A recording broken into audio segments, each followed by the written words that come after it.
Thank you, Mr. Courtney. Thank you, Mr. Chairman. In fairness to the panel that's here, I actually think it was reasonable for them to expect Congress to do something in the intervening period. Again, sequestration has a legislative history that goes back to 1985, which is in our memo today. The sequestration language that was adopted in the Budget Control Act verbatim adopted the 1985 sequestration. And if you go back to read one of the sponsors, Phil Graham, who authored that back in 1985, he states very clearly it was never the objective of Graham-Rudman to trigger sequester. The objective of Graham-Rudman was to have the threat of the sequester force compromise in action.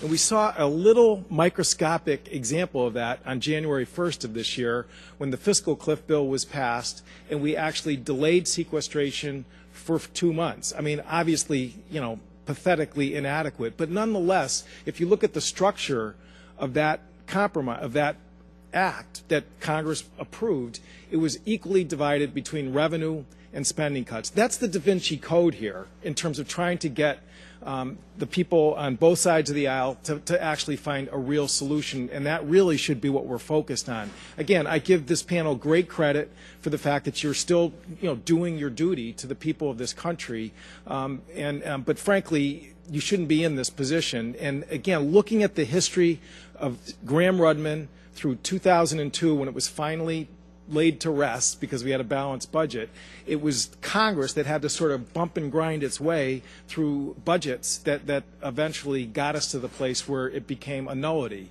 And that's our job. That's really how we fix this, not sort of finger pointing about whether or not people were doing planning for the indiscriminate cuts, which Secretary Carter described those, I think, about 2 or 3 times before this committee last year.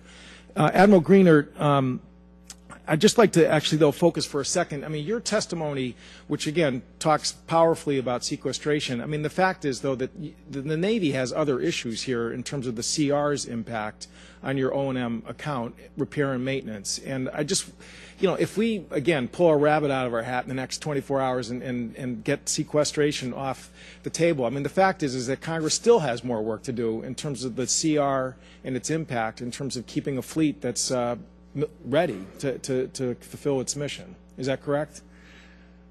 Yes, sir, it is.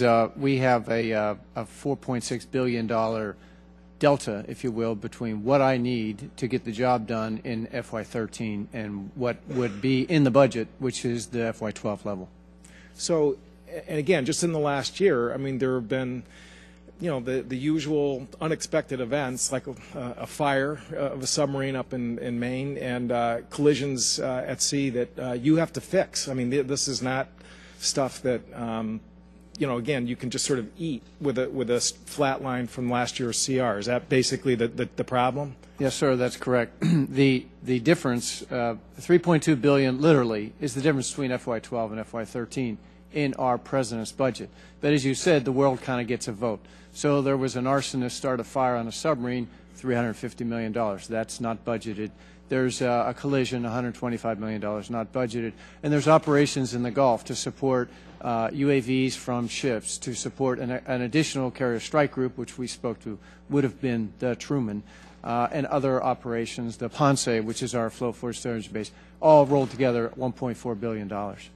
Thank you. And obviously it has ripple effect on the workforce when you cancel repairs. Planning for having folks in the shipyards obviously takes a hit when that happens. Well, there's a double whammy, if you will. If we furlough, then the workforce is less, and then we will eventually they don't have the work. So readiness-wise, we have less workers. We have less work to be done. By the way, this doesn't go away. You don't change the oil in your car, go in for the 20,000-mile checkup.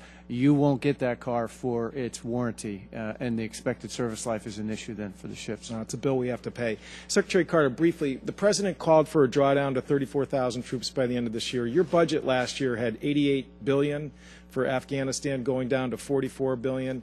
Again, projecting out, I mean, assuming that we stay on course to 2014, getting down to a kind of a rump force, I mean, there are savings there that we can book at some point. Am I being too optimistic? No, you're absolutely right. The overseas contingency operations budget, which is separate from our base budget, which was about $89 billion last year, will go down.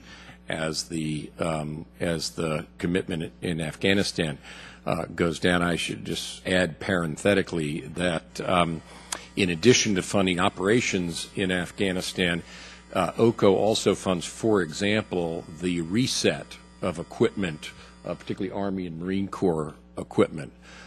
So those bills will need to be paid even as the Afghanistan war winds down. But you will see OCO go down in the next few years, and we'll be calculating that budget, and Secretary Hale will in coming months.